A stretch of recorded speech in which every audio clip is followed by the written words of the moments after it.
So, I guess this is it. Years of watching and waiting and hoping, and it comes down to this. Do I love you? Do I miss you?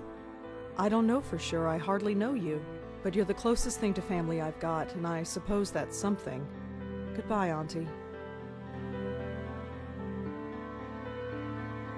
Wherever you are.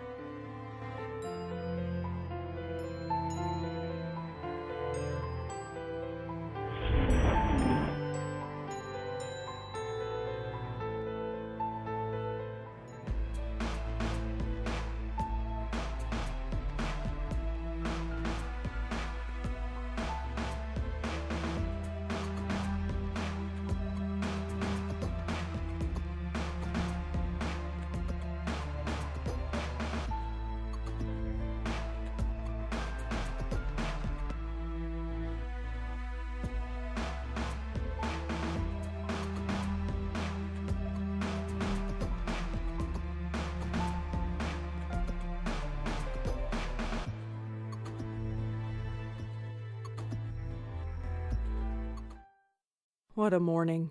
At least I'm home now.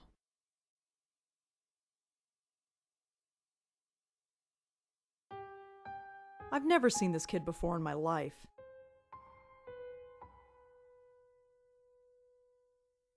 Hi there. Hi? So who are you visiting today? What are you talking about? Seriously, who are you here to see? Can't let you in unless you tell me. I live here? No, you don't.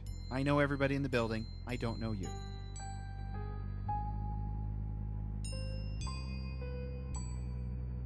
Really, I live here. Nice try. I know everyone in this building, and I don't know you. Sorry. I've lived here for 5 years. Then how come I've never seen you before? I have no idea.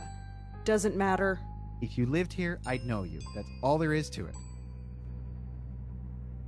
Who the hell are you? Jim Burdo. All right, Jim. Where's the regular doorman? Geez, where have you been? He's on strike. He's what? Strike. All the building servicemen in the city are doing it. Union rules or something. I stepped in to help because I know everybody. How come nobody told me? Notices were posted all over the building. I put them up myself.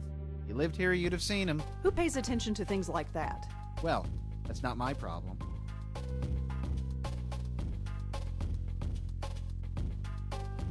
Listen, I really live here. 4th floor, number 4E. 4E. Isn't that apartment empty? No! I live there, and I want to go there. Thank you very much. Oh, maybe you're telling the truth. He sees reason, thank God. You have any ID? A driver's license or something? Yes, I have a driver's license. It's upstairs. In my desk drawer. Crap. Come on, this is New York. Who actually drives? True, but I still can't let you in unless you prove you live here.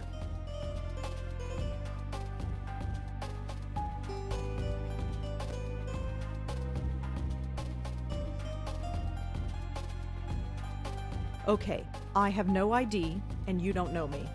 What can I do to prove that I live here? Well, can anyone in the building vouch for you?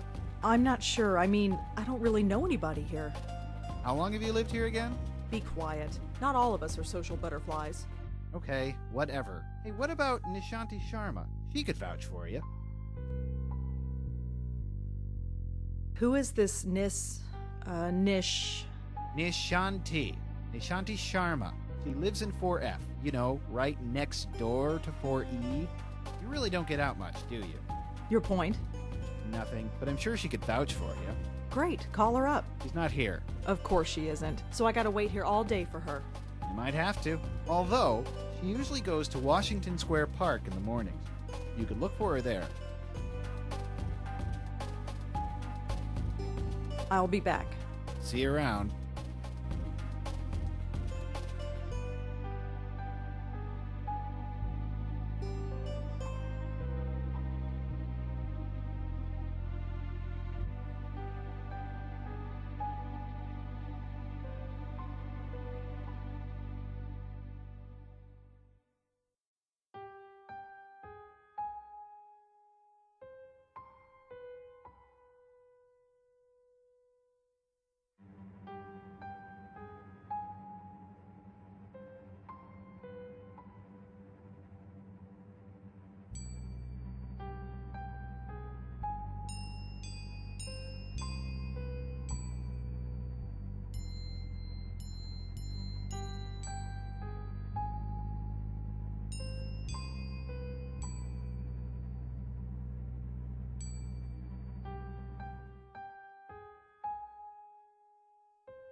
Washington Square.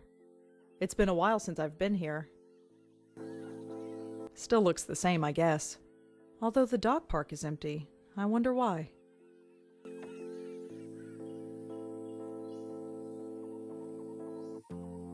The dog park is empty. There's no reason to go in there.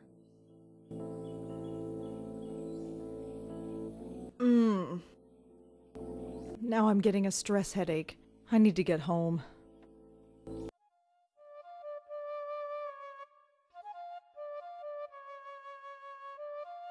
That's her. I recognize her from my building. Nishanti Sharma, was it? This is going to be awkward. I don't think so. I'm not untying the dog's leash. Nishanti would kill me.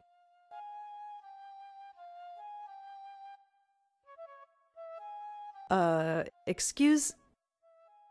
I can't do it. I can't just barge up to her. Not in front of all those people. They're all staring.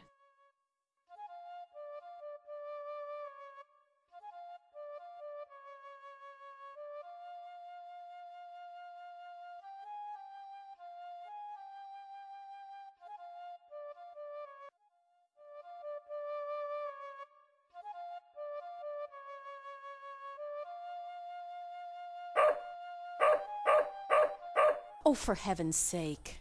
Don't worry, Moti. I'm coming.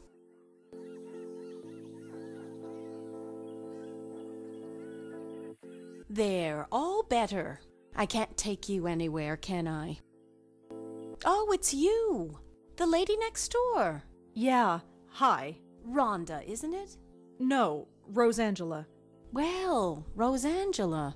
I hope my friend here hasn't been giving you any trouble. That's a cute dog you've got. Isn't he just? Normally he behaves, but he seems to have taken a shine to you. Oh, great. Anyway, I don't think we've formally met. I'm Nishanti. Rosangela. So you said. Oh, right. Yes? I have a strange favor to ask. Go ahead and ask. What are neighbors for? You know that building servicemen strike? Yes. Jim Burdo is covering, isn't he? Yeah, that's the problem, see. He doesn't recognize me. Oh? Oh. So you need me to vouch for you? Yeah, I know this is pretty stupid. Don't worry about it. Moti is getting a little cranky anyway. Let's get you home. Thanks.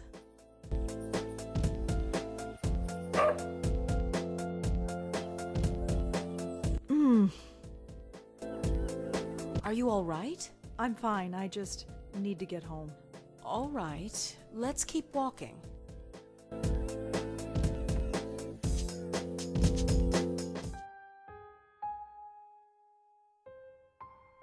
Hello, Jim. Hey, Miss Sharma. Jim, this is Rosangela. She lives here. She does? Okay. Sorry about earlier. Had to be sure. Well, now you're sure. And you must be so proud of yourself. Well, Never mind. Just get out of my way. Well, here we are. Yes. Finally. That stupid kid. Well, perhaps. But try not to be so hard on him. We're all neighbors after all. Yeah, I guess. Looks like somebody's hungry. I'd best get this spoiled puppy fed. Feel free to drop in. I'll think about it. No thinking needed. I know we New Yorkers don't usually talk to our neighbors, but who cares? The city can be a lonely place, especially when you live alone. I've got Moti. Who do you have? Oh, I have 3 great roommates. Oh? Yes, their names are me, myself, and I. It's a joke. Yeah, I get it. Very funny. I'm sure you're fine. Although your episode in the park tells me otherwise. And your eyes. Well, let's just say the offer stands. Sure. You go home now. We'll see each other soon, Rosangela, I'm sure. Hey. Yes? You can call me Rosa, if you like. Rosangela's kind of a mouthful, you know. All right, Rosa. You have a good day now.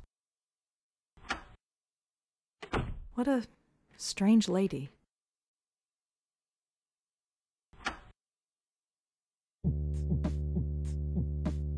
Home, thank God. I've never been so happy to see a 500 square foot room in my life. Ugh.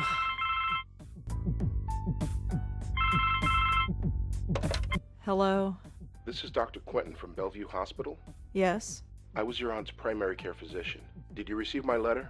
Yes, I received it. I haven't had the time to come by, though. That's all right. I'm sure you're busy. However, should you find the time today, my entire schedule is free. Sure. I'll keep that in mind. Thank you. Good day. If I don't visit him, he's just going to keep bothering me. I suppose I should just get it over with.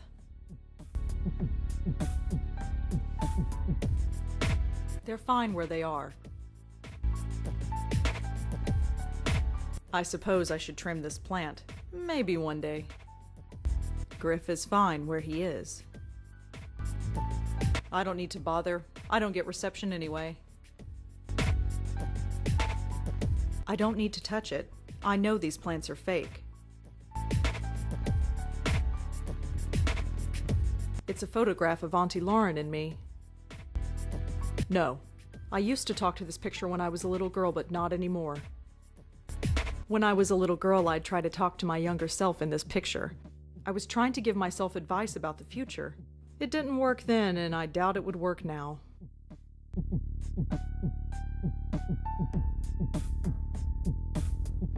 No. I open those curtains and a dozen windows can look directly in here. Those curtains stay shut and prying eyes stay out. There's nothing in these cabinets I want right now.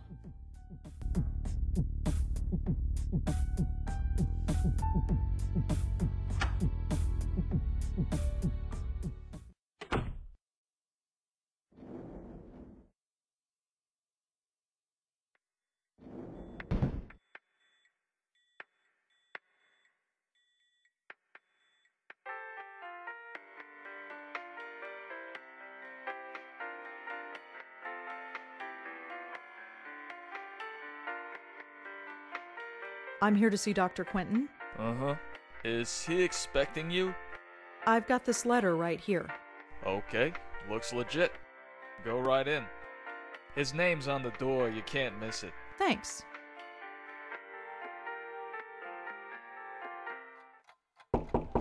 Come in. Dr. Quentin? Yes? I'm Rosangela Blackwell. Oh, hello. Come in. Come in. You got my letter, I trust? Yes, I did. Good, good. My condolences on the loss of your mother. Thanks, but she was my aunt, not my mother. Ah, quite right, quite right. So you wanted to talk to me about something? Yes, I did. But before we go into that, how are you holding up?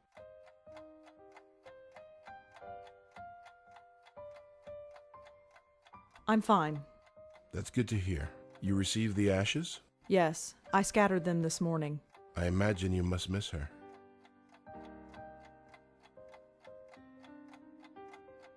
Not really. Oh? Nothing's really changed. Her body might have been alive, but her mind certainly wasn't. That's a pretty severe attitude, wouldn't you say? Maybe. But if she weren't alive, as you say, why did you make it a point of visiting her all those years? She was the only family I had. I guess I felt an obligation, like I had to. And now that you don't have to? What do you want me to say? Auntie's dead, life goes on. So you'll just keep living, is that it? Yes. Keep writing your little book reviews in the paper, right? You know about those? It's hardly a secret. A number of the staff have read them, yes. I didn't think a West Village paper would interest anyone up here. I have to be honest, Miss Blackwell. The staff read them because they were more interested in you. Oh? Their intentions were purely benign, I assure you. It was your aunt they were primarily interested in. They wanted to know more about her family, and you proved to be, shall we say, less than eager to comply. That's their problem. Indeed. It was your choice to make. Your aunt was an interesting case. And now that she's gone, I was hoping you'd be more forthcoming with me. Just an informal chat. We can discuss her condition, and yours too, of course. Wait, what do you mean by my condition? Hereditary dementia is my specialty, Miss Blackwell. And in my opinion, there is significant cause for concern. Sorry, did you say hereditary? Yes, 2 generations. Your aunt and your grandmother before her. My grandmother? Yes, Patricia, I think her name was, right? I never knew my grandmother. Auntie Lauren was it. There was nobody else. She couldn't exactly provide me with a family history. Oh, I see. I had no idea. Well, maybe you should have. Did anyone else come in to visit her besides me? No, you are correct. I should have read the family history more carefully. I do apologize. I just assumed. Well, never mind. It doesn't change the fact that you should be concerned as well. Go on. Patricia Blackwell suffered her mental collapse at the age of 55. Lauren Blackwell underwent hers at the age of 40. What are you saying? That the same thing is going to happen to me? No, I'm saying that there is significant cause for concern.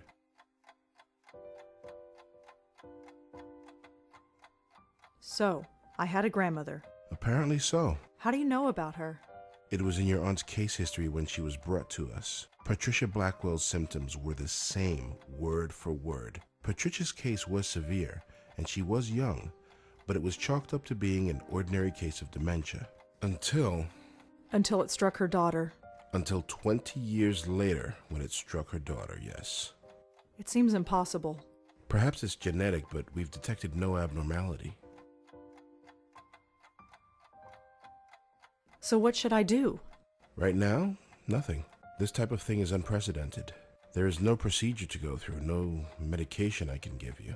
I just want you to be aware, is all. And come talk to me if, well, there's any concern. You couldn't find any other link between the 2 cases? None, aside from the family connection. And a name. A name? What name? The documentation we had on your grandmother is minimal, but there was one interesting item noted. During her more lucid moments, she uttered the name Joey. Your aunt, too, would cry out that name on occasion. Joey? Yes. Who's Joey? We've been wondering the same thing for 25 years. You never could find out what was wrong with her, huh? No, we didn't. But she still remains a fascinating case. Fascinating. I don't understand. Forgive me, I speak from a purely professional perspective. I didn't know your aunt personally. Neither did I, but fascinating? It might come as a surprise to you, but yes. But she was practically catatonic. All she did was lie there for 20 years. She'd sometimes twitch or mumble something incoherent, but I wouldn't call that fascinating. Well, as you know, she wasn't exactly catatonic. We kept her sedated. Right, she had outbursts. Yes, and we had to sedate her heavily to keep her calm, especially in preparation for your visits. What are you trying to say? Miss Blackwell, we are not a nursing home. We're not content to merely keep a patient comfortable. We are, after all, in the healing profession. We were trying to heal your aunt, and to do that, we had to speak to her. Wait, you spoke to Auntie. We tried to. Did she answer back? After a fashion, yes.